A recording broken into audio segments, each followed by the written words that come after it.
মহারাজকে বরণ করে নিচ্ছে আশ্রমের কন্যা। মহারাজকে অনেক ধন্যবাদ। মহারাজ, আপনি আপনার আসন গ্রহণ করুন।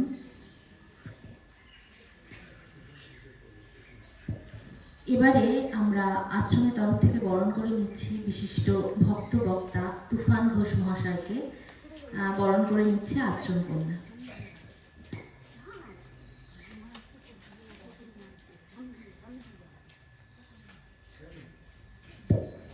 আশ্রমের তরফ থেকে বরণ করে নেওয়া হচ্ছে বিশিষ্ট ভক্ত বক্তা মহাশয় মাননীয় তুফান ঘোষকে।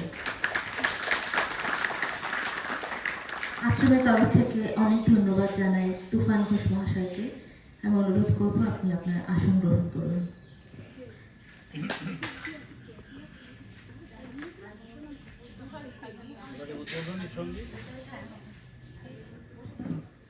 আজ 25শে ফেব্রুয়ারি 2024 সমস্ত ভক্তানুরাগীদের উদ্দেশ্যে এক ধর্মসভা বেড়ি শ্রী শ্রী রামকৃষ্ণ আশ্রমে আয়োজিত হয়েছে। এই অনুষ্ঠানকে কেন্দ্র করে আগত সকল ভক্তানুরাগীদের স্বাগত জানাই।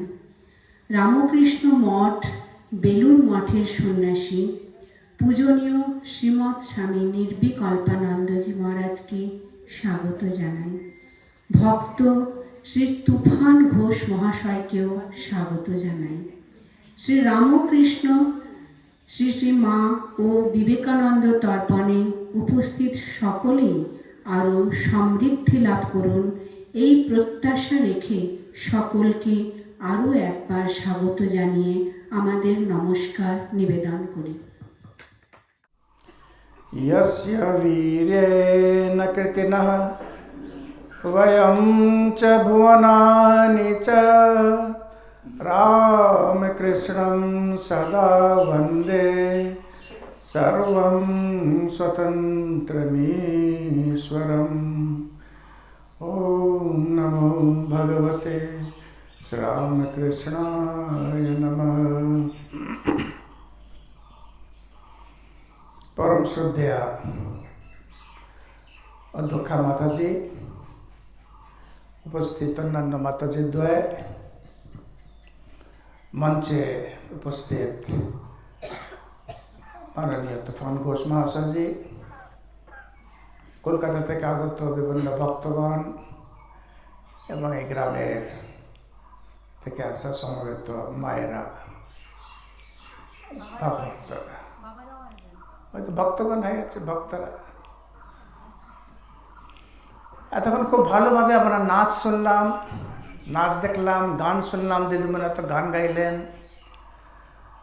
আমার পূর্ববর্তী বক্তার খুব ছোট হলেও নাচ দীর্ঘভাবে কিন্তু গভীর মর্মস্পর্শী হৃদয়ে ভেদকারী আমরা কয়েকটি বচন শুনলাম। আমাকে বলা হয়েছে মায়ের বিষয়ে কিছু বলতে। একজন নয়, দুজন নয়, বেশ কয়েকজন বলছে মায়ের বিষয় বলুন, মায়ের বিষয় বলুন।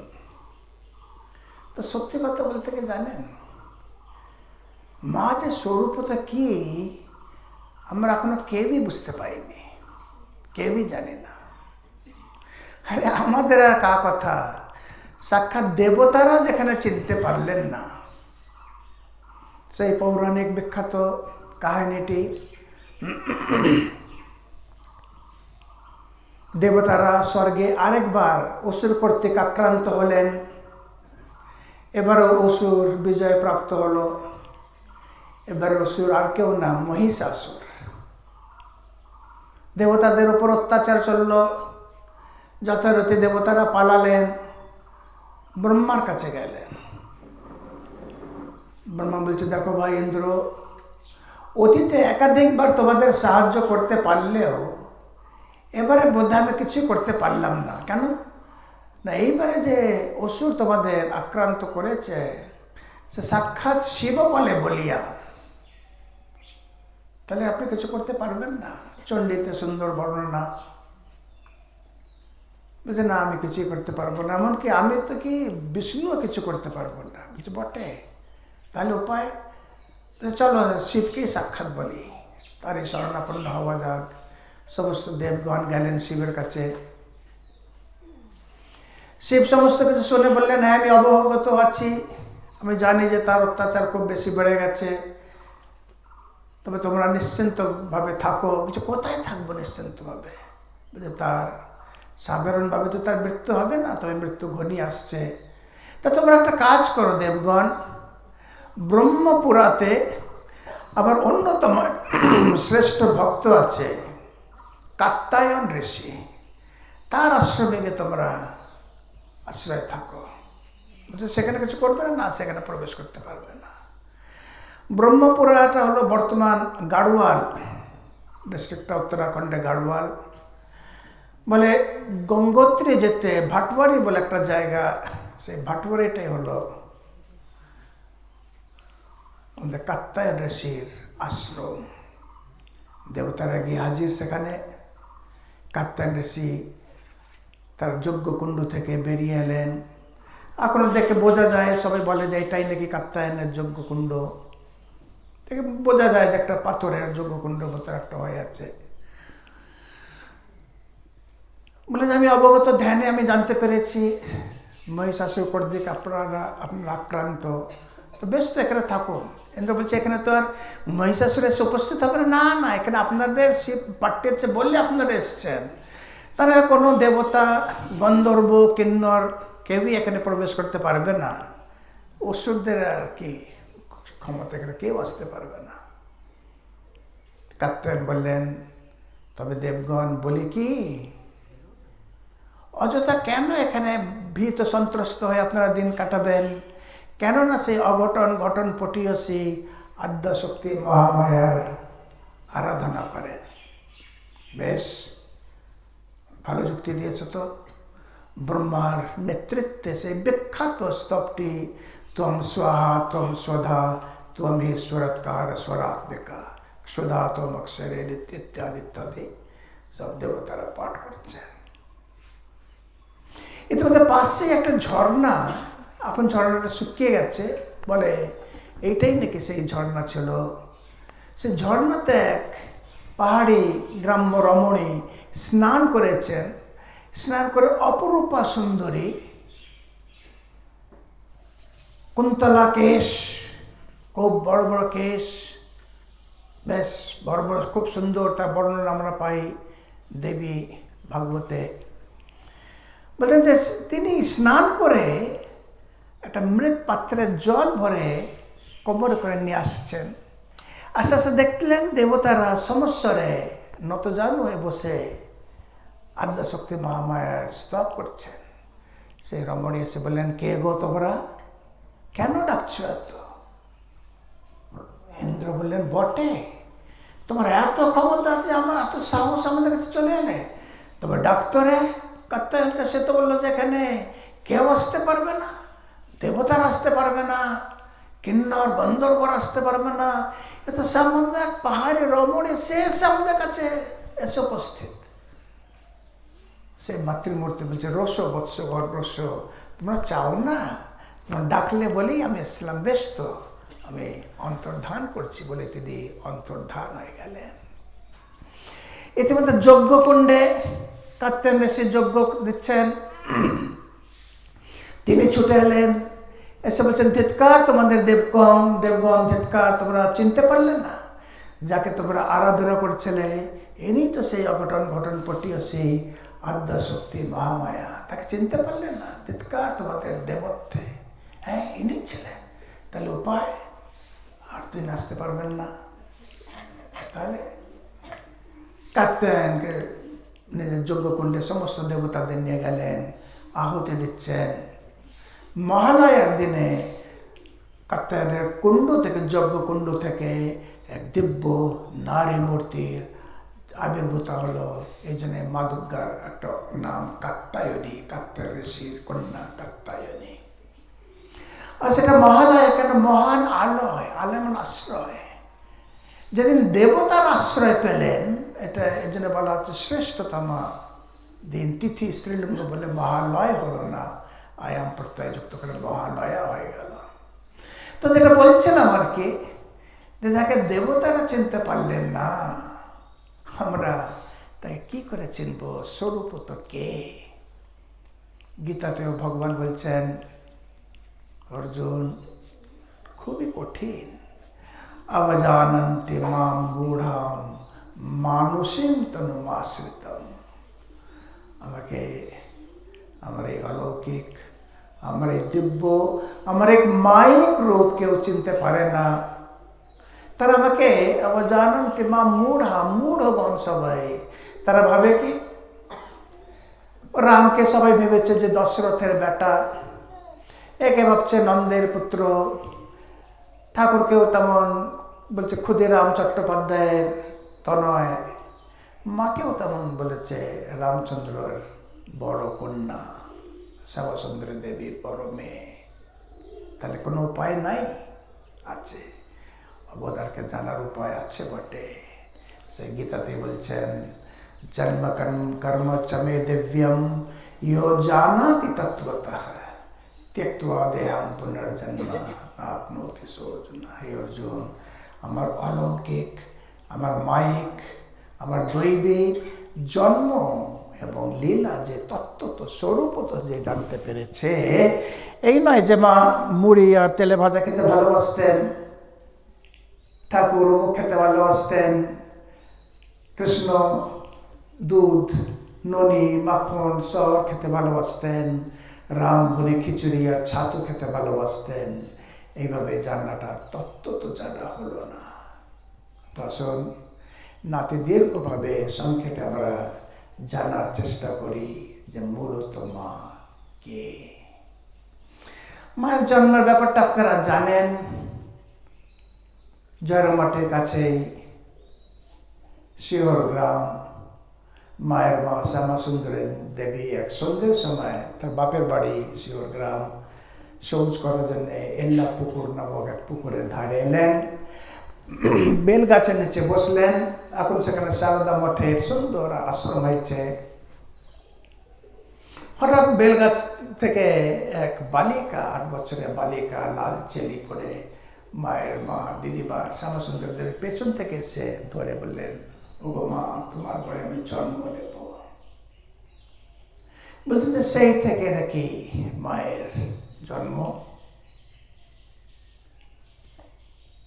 কিন্তু কর্মটা কি, লীলাটা কি, ওটা বোঝার জন্য মায়ের জীবনটিকে 3 ভাগে আমরা যদি বিভক্ত করে নিই, মায়ের মাতৃরূপ, মায়ের গুরু রূপ আর মায়ের দেবী রূপ।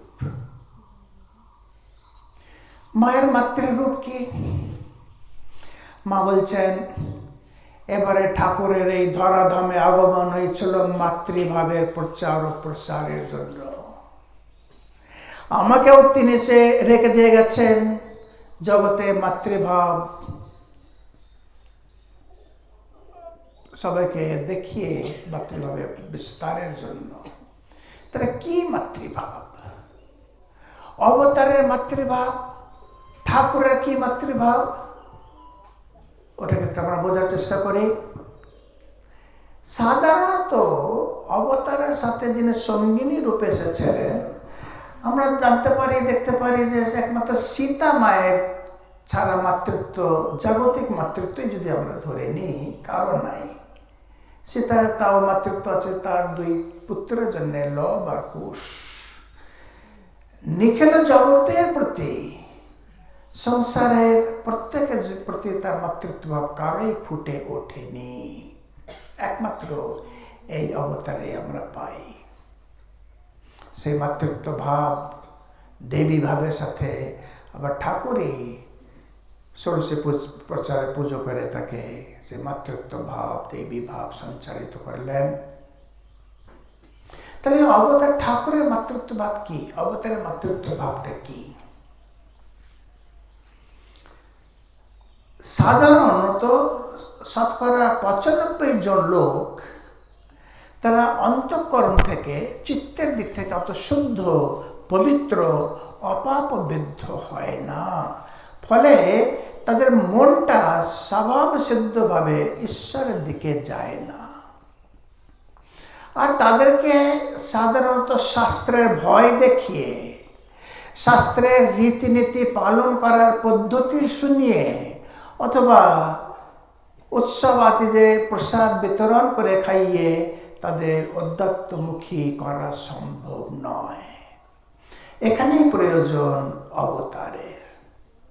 দেখা যায় সেটা বুদ্ধের মধ্যেও কিছুটা, দেখা যায় নানক দেবের মধ্যেও কিছুটা, চৈতন্য দেবের মধ্যেও কিছুটা। কি করেন তারা? নিজেরা যান এখানে ঈশ্বর বিমুখ মানুষদের কাছে গিয়ে তাদের সুখ দুঃখের কথা শোনেন, জিজ্ঞেস করেন যে তাদের পেটে কিছু অন্ন পড়েছে কিনা, যদি অন্ন না পড়ে থাকে তার ব্যবস্থা করেন তারা। যাবতীয় কি কি দুঃখ কষ্ট জ্বালা যন্ত্রণা আছেন শোনেন, শুনতে শুনতে সেই দুঃখ জ্বালা যন্ত্রণা কষ্টটিকে কিয়দাংশে হরণ করে নেবার ক্ষমতা তারা রাখেন, হরণ করে নেন। তাদের এক কথায় ভালোবেসে আপনার করে তোলেন, নিজের পুত্র সন্তানদের মতন দৃষ্টিতে তারা দেখেন। এত স্নেহশীলা, এত ভালোবাসা, এত আত্মীয়তা প্রদান করে তারা তাদের ঈশ্বরমুখী ক্রমে করে তোলেন। কিন্তু এই সম্পূর্ণ ব্যাপারটা শুনতে যত সহজ, শুনতে যত সরল, বাস্তবে কিন্তু অত নয়। তার জন্যে বেশ বেগ পেতে হয়, তাদের কোপের ভাজন হতে হয়, তাদের রুক্ষ সূক্ষ্ম ক্রুদ্ধ ব্যবহারকেও রীতিমতো সহ্য করতে হয় বটে। কিন্তু এই সহ্য করা অবতারদের জন্য কিছুই নয়। এই জন্যই কিনা তারা ধরাধামে অবতীর্ণ হয়ে আসেন যুগে যুগে। তাদের সাথে থেকে ঠিক তাদেরই মতন একজন হয়ে অন্তত শেষে অন্তে তাদের ঠিক মুখ ঘুরিয়ে দেন। এই যে আমার পূর্ববর্তী বক্তা সুন্দরভাবে বললেন আমজাদ ডাকাতের কথা। কোনো দিন কিন্তু মা তাকে বলেননি, আরে তুই ডাকাতি করিস কেন? অনেক দিন সে আসেনি জয়রামবাটিতে, হঠাৎ করে একদিন এসে হাজির, একটা লাউ এনেছে। বলছে মা গো, অনেকদিন আসেনি, আজকে জেল থেকে ছাড়া পেলাম কেনা? বলছে আবার তুই জেলে গেছিলি? তো কি করতে? একটা গরু চুরি করেছিলাম, তো ধরা পড়েছিলাম মা, ধরা পড়ে জেলে চলে, আজকেই ছাড়া পেলাম তো এলাম। তো লাউটা কোথেকে পেলি? না যে মাচায় ঝুলছিল, সেই লাউটা কেটে তোমাকে দিয়ে এলাম। নলিনী বলছে মা এসব তুমি যাতে চুরি করা জিনিস ফিনিস করে তুমি নিচ্ছ? মা বলছে আহ, তোকে বলেছে না এতবার, আমার আর আমার সন্তানদের মধ্যে যখন ব্যবহার হবে তখন তুই মাথা গলাবি না। কোনো দিন কিন্তু মা আমজাদকে বলছে না যে তুই ডাকাতি করা বন্ধ করে দে। কেন? সে ডাকাতি করার প্রবৃত্তিটি মানে যে হরণ করে নিচ্ছেন, তাই থেকে তিনি মা বলছেন আমার ছেলে যদি ধুলো কাদা মাখে আমি তো পরিষ্কার করবো, তা নাহলে কি পাড়া থেকে মাসি এসে তাকে পরিষ্কার করবে? এই সেই আমজাদ মায়ের মহাসমাধির পরে জয়রামবাটি মাতৃমন্দির নির্মাণ হচ্ছে। কিশোরী মহারাজ পরমেশ্বরানন্দ মহারাজের কাছে আমজাদ এসে বলছে কিশোরী দা আমাকে কাজ দাও, 6 দিন ধরে বাড়িতে উনুন ধরেনি, কিছুই নাই। বলছে কেন রে, তোকে আমরা কি কাজ দেবো? যা না গিয়ে ডাকাতি কর, চুরি কর। বলছে কিশোরী দা এখন কি আর মা আছেন যে চুরি করব? মার সাথে সাথে আমিও চুরি ছেড়ে দিয়েছি। তোমরা আছো, তোমাদের মধ্যে সেই শক্তি কোথায় যা চুরি করার অতি কর্ম পাপ সব কটা তোমরা টেনে নেবে?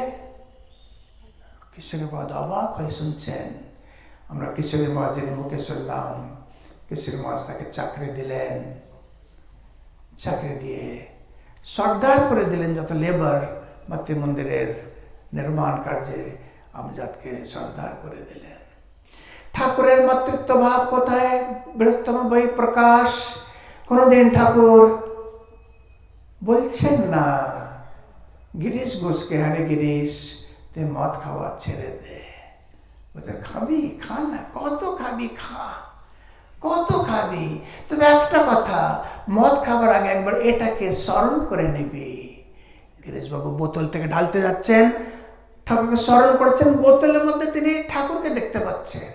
সে গ্যালাসের মধ্যে ডেকেছেন, খেতে পাচ্ছে না, গ্যালাসের মধ্যে ঠাকুরকে, ঠাকুরের মুখটা দেখতে পাচ্ছেন। এক গ্লাস ফেলে দিলেন, আবার ঢাললেন, তাতেও ফেলে দিলেন, আবার ঢালছেন, সর্বত্র ঠাকুরময় দেখছেন। এইভাবে নিয়ে নিলেন। তো অবতারের মধ্যে আর সাধারণ মানুষের মধ্যে কোথায় তফাৎ? সাধারণ মানুষ বলে ডোন্ট, এটা করবে না, না, না। অবতারের মাতৃত্ব ভাব এখানে তিনি হরণ করে নিচ্ছেন। চৈতন্যদেব দুই ভাই জগাই মাদাইয়ের ডাকাতি পাড়া ভাব হরণ করে নিলেন। গুরু নানক দেব হরণ করে নিচ্ছেন, যীশুখ্রিস্ট হরণ করে নিচ্ছেন। সংক্ষেপেই হলো অবতারের মাতৃত্ব ভাব। তো মায়ের মাতৃত্ব ভাবে দুটো একটা ঘটনা আমরা দেখি। জারামাটি গরমকাল, জ্যৈষ্ঠ বৈশাখ মাস, প্রচণ্ড রোদ, কাঠ ফাটা রোদ।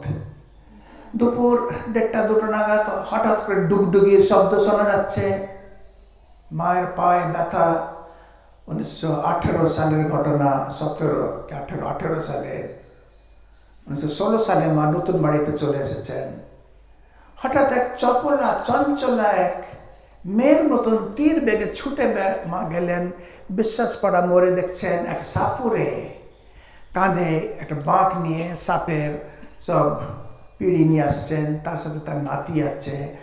মা বলছেন, এসো গো, এসো এসো, আমাদের বাড়িতে এসো, আমি সব বাচ্চাদের ডেকে আনছি, খুব করে সাপের কসরত দেখাবে। মা নিয়ে এলে, নতুন বাড়িতে উঠোনে বসালেন। আবার নলিনীদি বলছে, মা এই 36 জাতের লোককে তুমি এখানে এনে করছো, সে ছোট জাত বেদে বেদবিন, তাকে আবার তুমি এখানে ধরে নিয়ে এলে। মা বলছেন, নলিনী তাকে বলেছে না, তুই কি বুঝবি? বলছে, বসো গো বসো, ওদের কথা শোনো না, আমি বাচ্চাদের ডেকে আনি।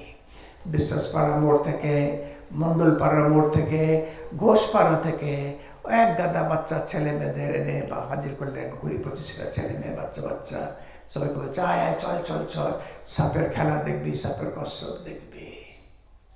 কিন্তু এত গরম, সাপের যে বাস্কেটগুলো, ঝুড়িগুলো, ঢাকনাটা খুলছে সাপড়ে, গোখরো, কেউটে, বিভিন্ন রকমের সব সাপ তুলছে, ফোনা তুলছে। এত গরমে আবার ফোনাটা নামিয়ে দিচ্ছে। সাপরে বারবার হাত থেকে তার গায়ে মারছে, সাপেদের তুলছে, নামিয়ে দিচ্ছে।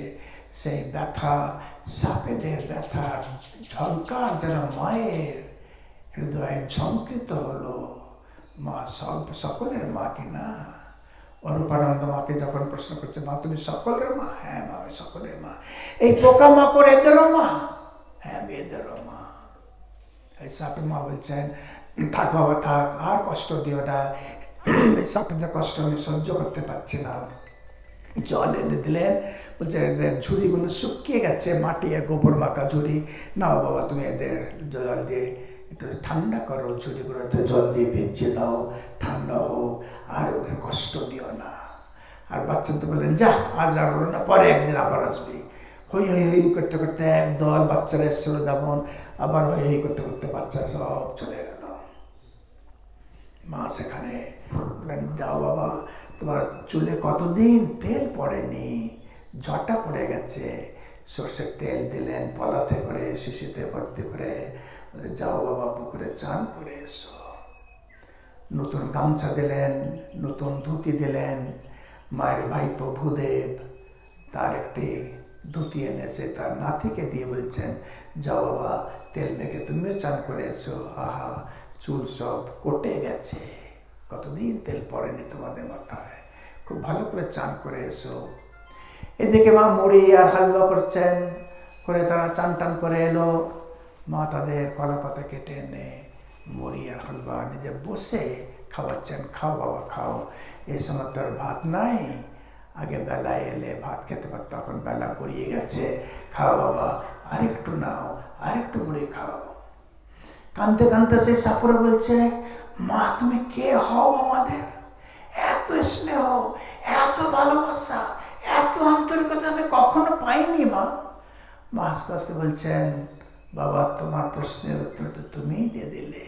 এই যে তুমি মা বলে ডাকলে, ব্যস্ত, আমি তোমাদের মা আর তুমি আমাদের সন্তান, খাও বাবা খাও। তৃপ্তি নিয়ে গেলে বলছে বাবা আবার এদিক থেকে যখন আসবে আবার এসো, কিন্তু প্রয়োজন নাই, তোমাকে সাপ খেলাতে হবে না, তোমার মা এখানে আছেন একজন, তার কথা যেন মনে থাকে। যাবার সময় 1 টাকা সে সাপুরেকে দিচ্ছেন আর একটা সিকি নাতিকে দিয়ে বলছেন, নাতিটাকে আদর করে চুবুকটা এমনি করে খেয়ে বলছেন বাবা আবার এসো কিন্তু দাদুর সাথে। হাউ হাউ করে কাঁদছে। একটা দৃশ্য চোখের সামনে, একটা কল্পনা করুন, কে এই অবতারের মাতৃত্ব ভাব বারবার ফিরে ফিরে দেখছে তারা। এই হলো মায়ের ছোঁয়া। একবার মা আসছেন কামারপুকুর থেকে, রামাই মহারাজ এসছেন। রামাই মহারাজ উত্তরকালে স্বামী গৌরী শরণানন্দ, পাশেই তার গ্রাম বদনগঞ্জ। শনিবার স্কুল থেকে তিনি চলে আসছেন। আমার সৌভাগ্য হয়েছিল তার নিবিড় সান্নিধ্য করা, তার সেবা করার। তারা আমার মাঝকে নিয়ে কামারপুকুরে গেলেন। তাল হয়েছিল অনেক। কামারপুকুর ঠাকুরকে তাল দিয়ে মাসছেন। সব পাশে তাজপুর গ্রাম পড়ে, নদী কোলে পড়ে তাজপুর। কাল বৈশাখীর সময় গেছেন, 1-1:30টার সময় গিয়ে 4টে সাড়ে 4টের সময় যখন ফিরছেন, আমাদের ধারে নদী কোলে ঝড় উঠেছে। কাল বৈশাখী, নদীর বালি, চড়ার বালি এমন উঠেছে কিচ্ছু দেখা যাচ্ছে না। সেখানে তাজপুরের গয়লারা তাদের গরু চড়াতে এসেছে। গরু এমন চারদিকে ছড়িয়ে গেছে। মা বলছেন আয় আয় আয় আয় আয় আয় আয়। কে আসবে? রামায়ণ বুঝতে পারছে না কে আসবে, কার প্রতি মায়ের এই স্নেহ মাখা আহ্বান। কিছুক্ষণ বাদে ঝড় থামলো, চারদিকে গোল করে গরুরা সব দাঁড়িয়ে আছে, গরুর বাচ্চারা, বড়রা, মা গরু ছোট ছোট বাচ্চাদের ওই মায়ের আহ্বান, মায়ের ডাক, আয় আয় আয়। বাগাল যারা গরু চড়াতে এসেছিল, ছোট ছোট ছোট ছেলেরা, তারাও মাকে ঘিরে আছে আর গরুরাও মাকে ঘিরে আছে। এই হলো অবতারের মাতৃত্ব ভাবের অন্যতম এক নিদর্শন। ঘটনা মায়ের জীবনীতে ভরে রয়েছে। কলকাতায় মা তখন আছেন। মার কাছে এক উত্তরপ্রদেশি ব্রাহ্মণ পান্ডে, সে দীক্ষা নিয়ে গেছে। অনেক দিন বাংলায় আছে, 2 পুরুষ না 3 পুরুষ। ও গিয়ে সেখানে সবাইকে বলল, তবে একটা এই কাঠখোলার একটা, আগেকার দিনে আমাদের টালির ছাদ হতো না, টালির ছাদে গোল গোল টালি আর এমনি ফ্ল্যাট টালি, সেই কাঠখোলার একটা মিল আছে। তো সেখানে গিয়ে বলছে, গিয়ে দীক্ষা নিয়ে এলাম লক্ষ্মীর কাছ থেকে, সাক্ষাৎ লক্ষ্মী, দীক্ষা নিয়ে এলাম। সেখানে কয়েকজন সাঁওতাল আর বাগদি বেশিরভাগ কর্মচারীরা, তারা বলছে আমরা গেলে দর্শক পাবো না। বলছে কেন পাবে না রে, তার দ্বার যে সকলের জন্য খোলা। কালীঘাই নদী থেকে একদিন 3 দিনের ছুটি নিয়ে রাত্রির বেলা বেরোলো প্রায় 20-21 জন লোক। রাতভর কালীঘাই নদীটা সে গঙ্গায় মিশছে। সকাল সকাল এসে বাগবাজারে নামলো। বাগবাজার আস্তে আস্তে দুপুর গড়িয়ে গেছে। আগের দিন সন্ধ্যে সময় রওনা হয়েছিল। জোয়ার ভাটা খেলতে খেলতে এসে পৌঁছেছে। কিন্তু মা তখন বিশ্রাম করছেন, মায়ের কাছে যাবার অনুমতি পাচ্ছেন না। নিজ থেকে ওরা বলছে, তাহলে মা আমরা এত দূর থেকে এলাম, তোমার দর্শন হবে না? উদ্বোধনে যারা গেছেন বাগবাজারে মায়ের ঘর, উপরে জানলা থেকে মা দেখছেন। মা বলছেন ওদের আসতে বলো। সেদিনে কি হয়েছে, যোগেরানন্দ মহারাজ ভক্তকে দিয়ে 1 চাঙাড়ি, বড় চাঙাড়ি জিলিপি আর 1 চাঙাড়ি কচুরি পাঠিয়ে দিয়েছিলেন। সবাই খুব খুশি যে ওখানে আমরা খাবো। কিন্তু মা বলছেন না থাক, ওটা তোমাদের জন্য না, এটা আলাদা করে থাক। মানে মা জানতেন কাদের জন্য এটা আসছে। দুপুরবেলা তাদের মা নিচে নেমে এলেন, তারা এলো, পেট ভরে তাদের দর্শন করলেন, প্রণাম নিচ্ছেন। রাজুদি বলছে, মা গন্ধ, এদের গায়ে গন্ধ, তুমি আবার এদের ভেতর আসতে বলেছ? ঘামের গন্ধ, তেলচিটে গন্ধ, লেবার পার্টি তো, লেবার ক্লাসেরা, দিন খাওয়া মজুর। মা বলছে হোক গায়ে গন্ধ, তারা আমারই তো সন্তান। খুব আশীর্বাদ, মাথায় হাত দিয়ে আশীর্বাদ করে তাদের সন্তুষ্ট করে বিদায় করলেন। এমনি ঘটনার আর আমি বিস্তার করছি না, আপনারা মায়ের জীবনে পড়বেন, ভর্তি ভর্তি ভর্তি এমন ঘটনায়। দ্বিতীয় মায়ের রূপ আমরা পাই মায়ের গুরু রূপে। গুরু রূপে মা অনেককে দীক্ষা দিয়েছেন, অনেককে। কিন্তু একটা কথা, দীক্ষা দেওয়ার পরে 9 জন তাদের অভিজ্ঞতার কথা বলে গেছেন। মা দীক্ষা দিয়ে তাদের বলছেন 4টি কথা বলছেন। অনেক দিন আগে ঠাকুর মায়ের উদ্দেশ্যে বলে গেছেন, সে কি কম না, সে এখানকার শক্তি, সে আমার শক্তি, সাক্ষাৎ সরস্বতী। এবারে রূপ ঢেকে এসেছে, কিনা লোকের মনে পাপ প্রবেশ করে, এই জন্য রূপ ঢেকে এসেছে, সাক্ষাৎ সরস্বতী। সমসাময়িক গম্ভীরানন্দ মহারাজ বলছেন, সরস্বতী বাংময়ী বেদ, বেদের বাংময়ী রূপ হলো 4টি বেদের 4টে মহাবাক্য। বলছে মায়ের 4টি মহাবাক্য দীক্ষা দিয়ে বলছেন, বাবা খুব করে ঠাকুরকে ডাকবে। দীক্ষা দেওয়ার পরে বলছেন, তোমার সুখে দুঃখে, ভালো সময় খারাপ সময়, চিন্তার সময়, যতই তোমার চিন্তা হোক না কেন, ভেঙে পড়বে না, ঠাকুর আছেন, ঠাকুরকে খুব করে ডাকবে। দ্বিতীয় কথা বলছেন, বাবা আরো ভালো হবার চেষ্টা করবে।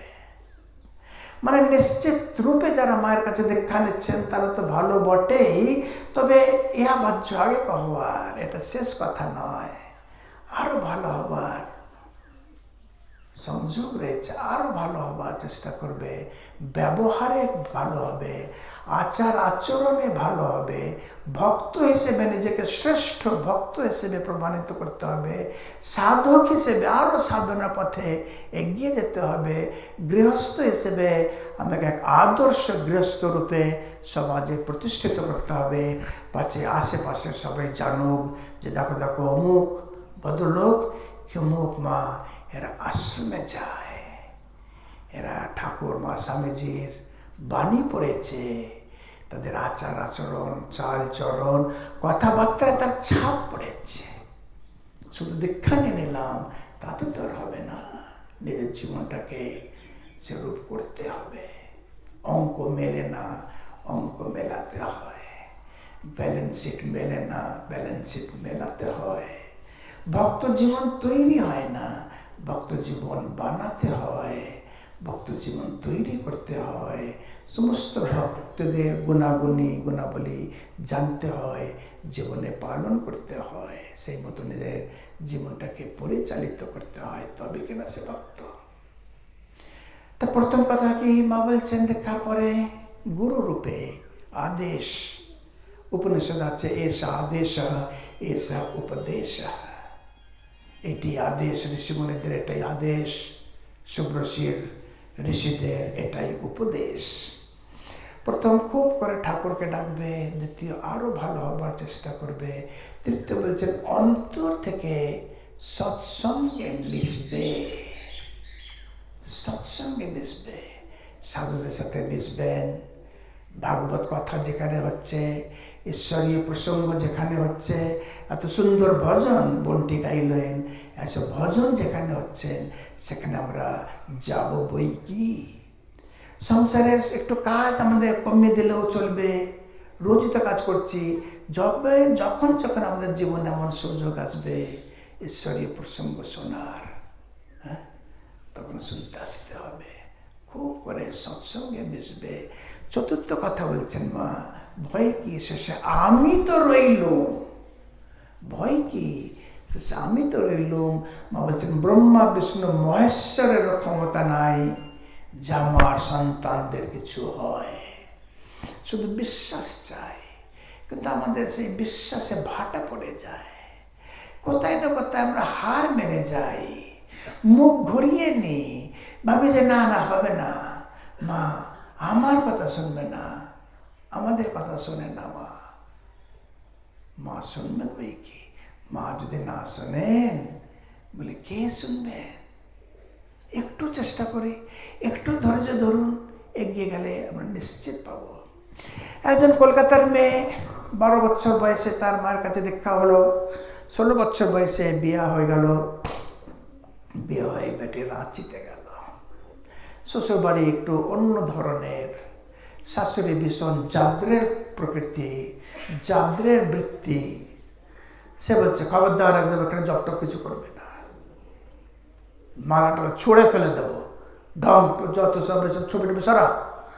তো মেয়েটি কাঁদে, তার স্বামীকে বলে, স্বামীও শুনতে চায় না, শ্বশুর শাশুড়ি ভাসুর ননদ দেওর। তো খুব দুঃখ করে লক্ষ্যে লক্ষ্যে মাকে একটা চিঠি লিখছে যে মা, বোধহয় তোমার মন্ত্রের পবিত্রতা আমি রাখতে পারলাম না, এবারে কলকাতায় আসবো, তুমি যদি কলকাতায় থাকো তাহলে নচে জয়রামবাটিতে গিয়ে তোমার মন্ত্র তোমাকে ফেরত দিয়ে দেব। ঠাকুরের মন্ত্র রেখে এইভাবে অপমানিত আমি করতে পারবো না, আমার শ্বশুর বাড়ির অবস্থা তুমি বুঝতে পারবে না মা। মা জয়রামবাটিতে তখন চিঠিটি রিডাইরেক্টেড হয়ে কলকাতা থেকে গেল জয়রামবাটি। 15-20 দিন পরে মা শুনে খিলখিল করে হাসছেন, হাসতে হাসতে বলছেন, প্রবোধচন্দ্র মুখোপাধ্যায় নবভক্ত, তাকে বলছেন একটু বাবা ভালো করে বুঝিয়ে বলে দাও তো আমার এই পাগলি মেয়েটিকে। তিনি চিঠিতে লিখছেন, মনে হচ্ছে আমি পথ হারিয়েছি, জব করতে পারছে না, তোমার প্রতি ভক্তি শ্রদ্ধাও চলে যাচ্ছে, আর তোমার প্রতি আমি আস্থা রাখতে পারছি না মা, তো তোমার মন্ত্র তোমাকে ফেরত দিয়ে দেবো। মা লিখতে বলছেন, বাবা বুঝিয়ে লিখে দাও তো, পথ হারাবে কেন, পথ পাবার জন্যই তো এখানে কিনা আসা। হ্যাঁ, ঠাকুরের মন্ত্রকে ফেরত দেওয়া যায়? একবার ঠাকুর যার অন্তঃকরণে প্রবেশ করেছে, একবার ঠাকুর যার বাড়িতে গেছে, ঠিক সময় তিনি নিজের রাজ্য সাম্রাজ্য নিজেই বিস্তার করবেন। বেশ তো, স্থূলভাবে তোমাকে জবদান করতে হবে না, মনে মনে প্রার্থনা করতে কে নিষেধ করেছে? আমি বলছি কি, তোমার অবস্থা ফিরবেই। সত্যি 1.5 বছর বাদে তার শাশুড়ি বলছেন, ওগো বৌমা, আমি বলছি তুমি জব করবে, আর কলকাতায় গেলে তুমি তোমার গুরুর সাথে আমাদের একবার দেখা করিয়ে দেবে তো। ভাবছি আমরাও দীক্ষা নিয়ে নিই। 2 বছরের মাথায় তার শ্বশুর শাশুড়ি ভাসুর দেওর ননদ সবাই দীক্ষা নিলেন মায়ের কাছে। তো এগুলো হচ্ছে গুরু রূপে মা শারদার মায়ের আদেশ, মায়ের পথ নির্দেশ। কিভাবে একজন দীক্ষা নিয়ে মাকে বলছে, বেরেঞ্চি পদ বড়াল পাবনায় থাকেন, অধুনা বাংলাদেশ। তিনি মাকে বলছেন যে মা, আমার পুলিশের চাকরি, ঘরের পিঠে বসে পুলিশের চাকরি, সময় পাই না সকাল সন্ধ্যা জব করার, তো যখন পাই মনে মনে জব করে নি, তাতে হবে না? মা বলছেন, হবে না কেন বাবা, তাতেই হবে। তবে একটা কথা কি জানো, জব ধ্যানে ঠিক ঠিক ফল পেতে হলে উচিত সময়, উচিত আসনে, উচিত সংখ্যক জপ করতে হয়। জপে নিষ্ঠা আছে, তখন জপ ধ্যানে ঠিক ঠিক ফল পাবে।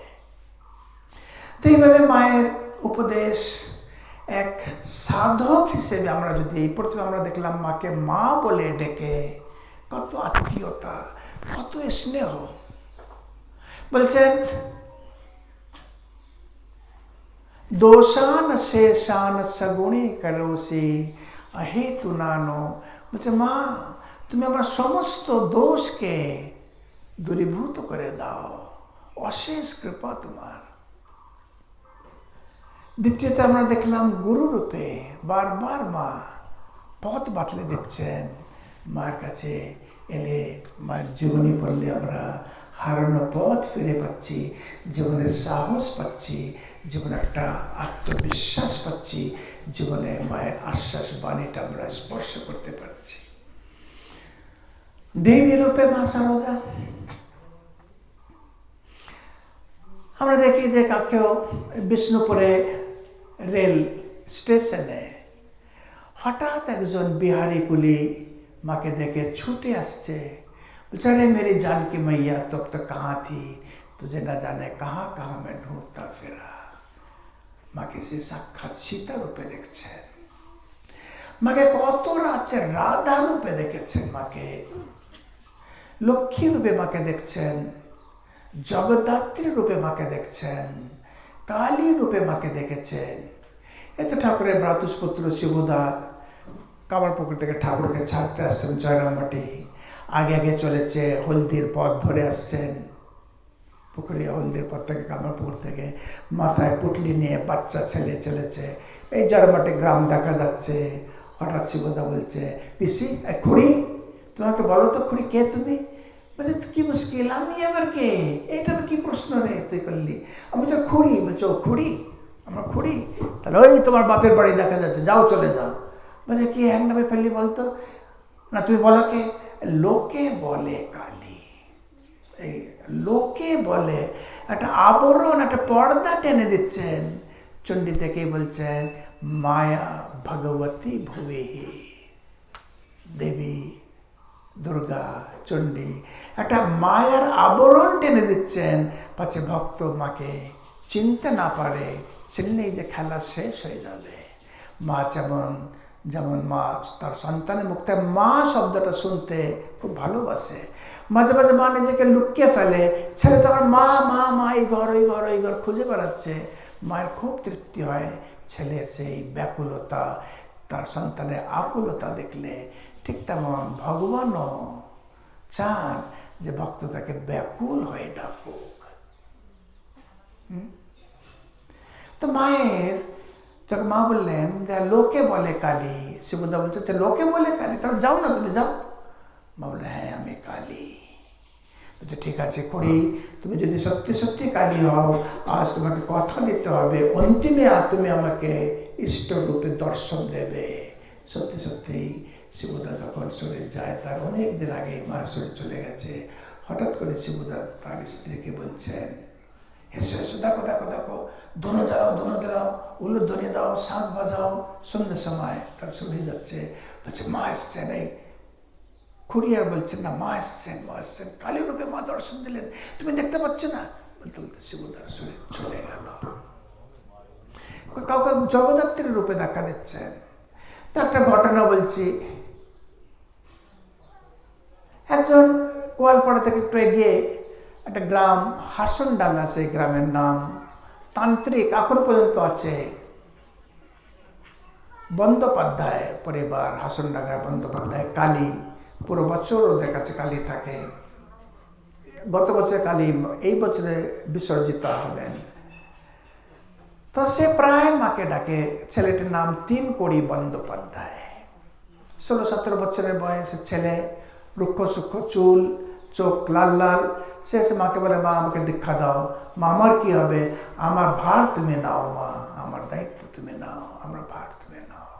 মা বলছেন বলে হবে গো, হবে হবে, তোর আমরা তো বাড়াবাড়ি কিনে, তোরা তো হরবড়ে কি হবে হবে বলে একটু প্রসাদ দিয়ে মা পাঠিয়ে দেন।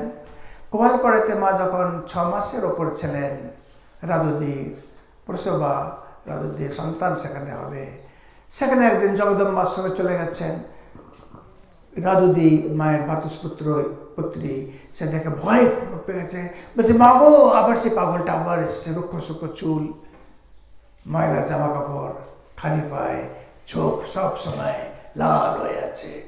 মা তাকে ধমকাচ্ছেন, বলছে আবার তুই এখানে এলি, তুই জানিস না এখানে আমরা মেয়েরা থাকি, এখানে তুই এলি কেন? আবার প্রসাদ দিয়ে পাঠিয়ে দিচ্ছে। শেষে 1919 সালে অক্টোবর মাসের আশেপাশে মা চিরতরে জয়রামবাটি থেকে বিদায় নিলেন। 1920 সালে মায়ের মহাসমাধি হলো। হবিত সেদিন এসেছে, তখন 24 বছর বয়স যুবকটি এসে কিশোরী মা আমাদের গ্রামের সবাইকে মুখে শুনলো যে মা চলে গেছে। কিশোরী মা বললেন তোর যদি ভাগ্য ভালো থাকে এখনো ছুটে চল, কোয়ালপাড়াতে মা গেছেন, সকালে চলে গেছেন, ওখানে দুপুরবেলা খাওয়া দাওয়া একটু বিশ্রাম করে বিষ্ণুপুরে যাবেন। বিষ্ণুপুরে রাত 10টা, 10:30 রেল ধরে কলকাতা যাবেন। মায়ের শরীর খুব খারাপ। সে কাঁদতে কাঁদতে ছুট কিশোরী মহারাজ পরমেশ্বরানন্দ, সেও ছুটছে, সেও ছুটতে ছুটতে কোয়ালপাড়াতে গিয়ে হাজির। এইদিকে শারদানন্দ মহারাজ খালি খবর পাঠাচ্ছেন, মাকে খবর দাও, এখনই গাড়ি ছাড়তে হবে, গরুর গাড়ি, 5টা গরু গাড়ি লাইন করে আছে, মোটামুটি মাঠটাতে যাবেন, পাগলি মামি যাবেন, রাধুদি, নলিনীদি, মাকুদিরা যাবেন, অন্যান্য ব্রহ্মচারী আশুতোষ ইত্যাদি ওরা যাবে, শরৎ মহারাজ একটা গরু গাড়িতে যাবেন। মা এদিকে জগদম্বা আশ্রমে খালি কাকে যেন চঞ্চল হয়ে খুঁজছে, এখন আসছে না কেন, এখন আসছে না কেন, এতক্ষণ তো চলে আসে কথা। সবাই বলছে মা কে কে আসবে? হ্যাঁ সে আসবে এখন, কেন আসছে না কোনো? শেষে কেশবানন্দ মহারাজ এসে বলছেন মা শরৎ মহারাজ কিন্তু খুব রেগে গেছেন, এখন তো তোমাকে ডাকছে, তুমি কেন ডাকছো না মা? মা বলছেন দেখো বাবা, শরৎকে গিয়ে বলে দাও আমরা মেয়ে মানুষ, আমাদের তৈরি হতে সময় লাগে, তার যদি তর মাস হয়েছে তাহলে সে গাড়ি আমার জন্য রেখে এসে ছেড়ে দেখ, আমি ঠিক সময়ে তার সাথে বিষ্ণুপুর রেলে গিয়ে দেখা করব। ইতিমধ্যে দেখছে গ্রামের মাঝখান থেকে ধান কাটা হয়ে গেছে, তখন গ্রামের মাঝখান থেকে দুটি মাথা ছুটে ছুটে আসছে, নড়ছে দুটি মাথা। কিছু করে বাদে দেখলেন কেশরী মহারাজ আর তিনকড়ি বন্দ্যোপাধ্যায় হাঁপাতে হাঁপাতে কাঁদতে কাঁদতে মাকে বলছে মা তুমি চলে যাচ্ছ, তবে আমার কি হবে মা? মা তুমি চলে যাচ্ছ, আমি শুনলাম যে আর তুমি আসবে না। মা বলছেন বাবা এত দেরি করতে হয় তোমার জন্যই তো আমি অপেক্ষা করছি, চলো চলো চলো আর দেরি নয়। তখন কেশবানন্দ মহারাজকে একদিকে দাঁড় করালেন, কিশোরী মহারাজকে একদিকে দাঁড় করালেন। বোসপুকুর বলে একটা পুকুর জগদম্বাসের পাশে, এখন সে পুকুরটা বুঝে গেছে। সে বোসপুকুরের পাড়ে ধান ঝাড়ার পরে পালুই আছে, দুটো পালুই, বড় বড় পালুই। পালুই থেকে মা বললেন চলো বাবা চলো, দুটো পালুই ভেতরে যে গলির মতন জায়গা, সে গলিতে মা ঢুকলেন, তাকে ঢোকালেন। তিনকড়ি বন্দ্যোপাধ্যায়কে মা বলছেন বাবা দুটো আটি খড় টেনে বার করো তো। দুটো আটি খড় টেনে বার করলেন, দুটো কুশাসনের মতন দিচ্ছি, একটাতে মা বসলেন আর একটাতে তিনকড়ি বন্দ্যোপাধ্যায়কে বসালেন, দিয়ে তাকে দীক্ষা দিলেন। দীক্ষা হয়ে গেল, দীক্ষা দিয়ে সেমনি পায়ে হাত দিয়ে প্রণাম করছেন। মা বলছেন না বাবা, এতদিন ছিলাম আমি মা, আজ হলাম আমি গুরু, গুরুর পায়ে মাথা ঠেকিয়ে প্রণাম করতে হয়, হাত দিয়ে প্রণাম নয়, মাথা ঠেকিয়ে প্রণাম করো। মাথা ঠেকিয়ে প্রণাম করলো, মা দুটো হাত বাড়িয়ে দিলেন, বলে দাও বাবা দক্ষিণা দাও। দেখুন কি রোমহর্ষক ঘটনা ঘটে গেছে সেদিন এই পৃথিবীর বুকে। মা বলে দাও বাবা দক্ষিণা দাও। বলছে মা আমার কাছে তো কিছুই নাই। বলছে না বাবা দক্ষিণাবিহীন তো অঙ্গহানি হয়ে যায়, দীক্ষা প্রক্রিয়া তো সমাপন হলো না, দাও। মা কিচ্ছু নাই। আচ্ছা কিছুই কি তোমার কাছে নাই? না মা কিছুই আমার কাছে নাই। কিছু তোমার কাছে নাই? আমাকে দেবার মতন তোমার কাছে কিছুই নাই? তখন ফুটকে কেঁদে উঠে বলছে মা আছে আছে আছে, জন্ম জন্মান্তরে পাপ কালিমা কলঙ্ক আছে, নেবে তুমি নেবে, নেবে মা তুমি। কাঁদতে কাঁদতে ফুপে ফুপে কাঁদছে আর বলছে মা আছে, এই পাপ কালিমা কলঙ্ক জন্ম জন্মান্তরে এই তোমাকে দেবার ছাড়া আর কিছুই নেই। মা বলছেন তাই দাও বাবা, তাই দাও।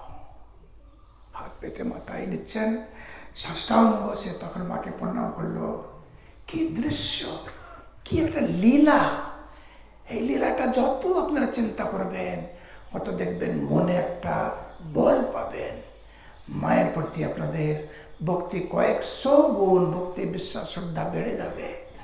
তখন হঠাৎ করে পায়ের দিকে দেখে কি হলো, জন্ম নিয়ে মায়ের মুখের দিকে দেখেই মাথা হাট করে দিল। মা নুয়ে, মায়ের পায়ে তখন বাতের ব্যথা, কষ্ট হওয়া সত্ত্বেও তার মাথাটা নিয়ে পাড় থেকে সরিয়ে মাটিতে রেখে মা বেরিয়ে এলেন।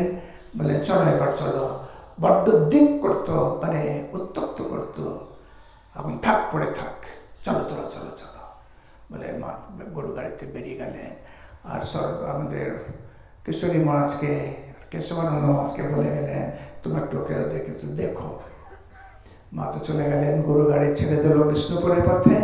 1 ঘন্টা 2 ঘন্টা 4 ঘন্টা 6 ঘন্টা সন্ধ্যের সময় গ্রামে বাড়ি বাড়িতে শাঁখের ধ্বনি, শাঁখ বাজছে, সে শঙ্কর ধ্বনি শব্দে ঘুম ভাঙলো তার।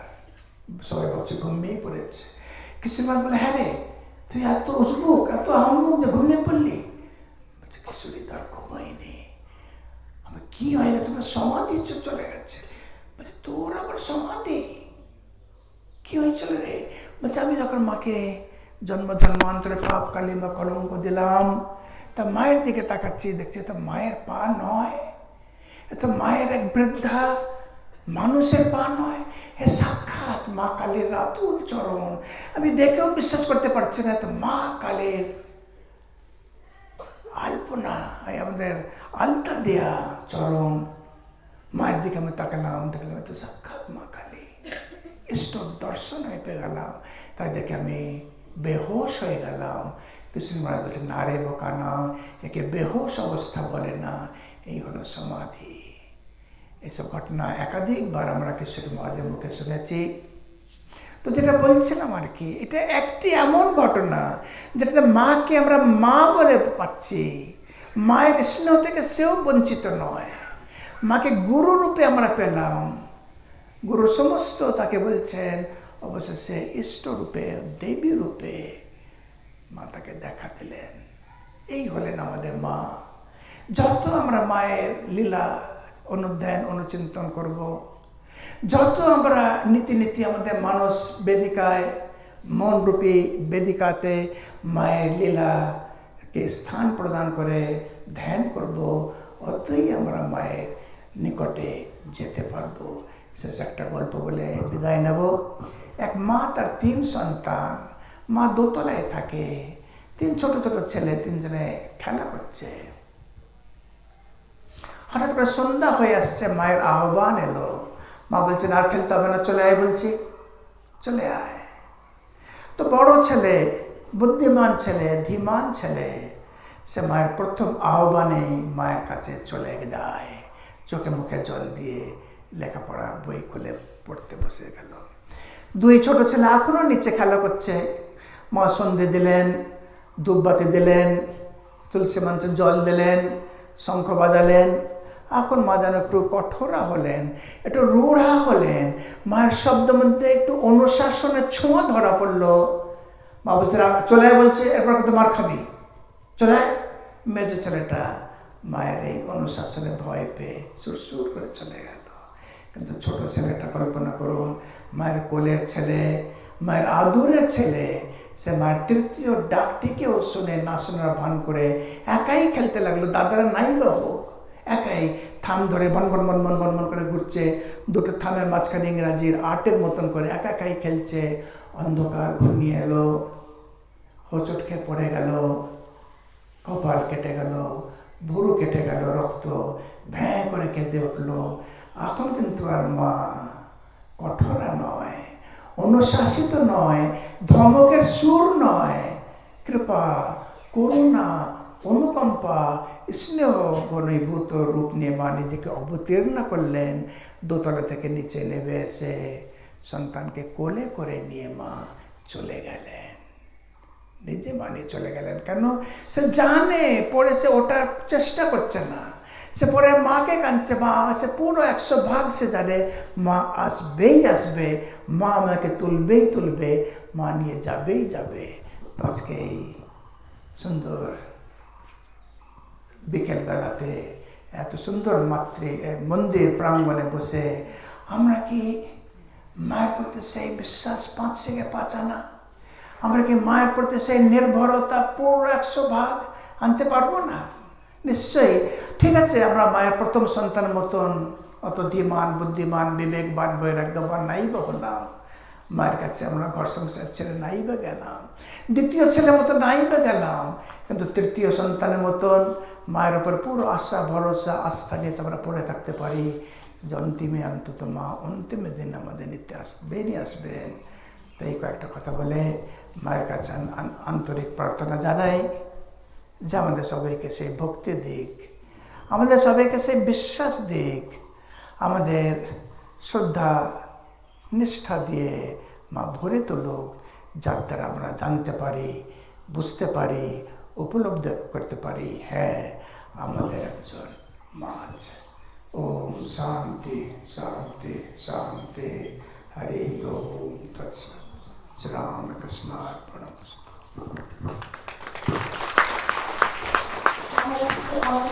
প্রণাম জানাই আমাদের তরফ থেকে, আশ্রমের পক্ষ থেকে।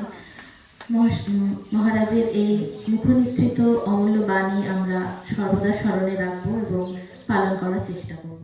1.5-2 ঘন্টার মধ্যে এই যে এতক্ষণ ধরে এই ধর্মসভায় উপস্থিত থেকে অনুষ্ঠানটি সৌন্দর্যমণ্ডিত করার জন্য আগত সমস্ত ভক্তানুরাগীদের ধন্যবাদ জানাই। রামকৃষ্ণ মঠ, বেলুড় মঠ থেকে আগত পূজনীয় শ্রীমৎ স্বামী নির্বিকল্পানন্দজি মহারাজকে সকৃতজ্ঞ প্রণাম জানাই। ভক্ত শ্রী তুফান ঘোষ মহাশয়কে অনেক অনেক ধন্যবাদ জানাই। আশ্রম হিতাকাঙ্ক্ষী ভলেন্টিয়ার সদস্য ও সদস্যদের অনেক ধন্যবাদ জানাই। এই অনুষ্ঠান সফল করার জন্য যারা যারা প্রত্যক্ষ বা পরোক্ষভাবে সাহায্য করেছেন তাদের সকলকে যথাযোগ্য প্রণাম, নমস্কার, স্নেহ ও শুভেচ্ছা জানাই। আর একটি কথা বলছি, আজকে এই অনুষ্ঠানের উদ্যোক্তাও কিন্তু শ্রী তুফান ঘোষ মহাশয়। এটা তার জন্যই কিন্তু আজকে আমরা মহারাজের এত সুন্দর কথা জানতে পারলাম। এখানেই আমরা আরেকটা ধন্যবাদ জানাই আমাদের এখানে উপস্থিত প্রাণারাম চ্যানেল থেকে দুজন আমার ছোট্ট বোনেরা এসছেন। প্রাণারামের যিনি পবিত্রবাবু, উনি আসতে পারেননি, তার দুই সন্তানকে, মেয়েকে দিয়েছেন। ওদের আমি অনেক অনেক ধন্যবাদ জানাই। এইটুকু বয়সে ওরা কি সুন্দর পরিচালনা করছেন। আপনারাও প্রাণারাম চ্যানেলে আজকে এই অনুষ্ঠানটি দেখতে পাবেন। আর আগামী রবিবার আমি আশা করব, সেদিনও একটু, যদিও কোনো সন্ন্যাসী নয়, কিন্তু এমনি একটা ধর্মসভা হবে। আপনারা ঠিক 2টোর সময় যদি পৌঁছাতে পারেন ভালো হবে। মহারাজের কত সুন্দর কথা আপনারা যারা পরে এসেছেন তারা কিন্তু শুনতে পারেননি, কারণ চোখে জল এসে যাওয়ার মতো। এই কথাগুলো কিন্তু শোনার জন্য শুধু না, নিজের মধ্যে প্রয়োগ। আমরা কি করে, আমরা তো ধুলো কাদা মাখবো, আমাদের সংশোধনের জন্যই তো ইনাদের ঘরে কাজ তো থাকবেই। মহারাজ বললেন সেই কাজগুলো একদিন কি তাড়াতাড়ি সেরে আসা যায় না? খুব আসা যায়। আপনারা চেষ্টা করবেন। তবু তো আপনারা এসেছেন, আরও তো অনেকে আসেনি। এই যে কথাগুলো শুনলেন, এটা জানেন, জানতে অজান্তে আপনাদের মনে থেকে যাবে। গঙ্গার পাশ দিয়ে গেলে যেমন ঠান্ডা লাগবেই, জানুন গঙ্গা জল হোক আর না হোক, তেমনি আপনারা কিন্তু আসতে থাকবেন আশ্রমে। আর একটা অনুরোধ, আপনারা একটু বসুন। মহারাজ এখানে বসছেন, আপনারা মহারাজকে স্টেজে না, ওখানে প্রণাম করে যাবেন। আর যাওয়ার সময় একটু কিঞ্চিত খিচুড়ি প্রসাদ করা হয়েছে, আপনারা অবশ্যই লাইন বাই লাইন নিয়ে যাবেন। এখানেই আমরা আমাদের সমস্ত কিছু সমাপ্ত করলাম। জয় ঠাকুর, জয় মা, জয় শ্রী।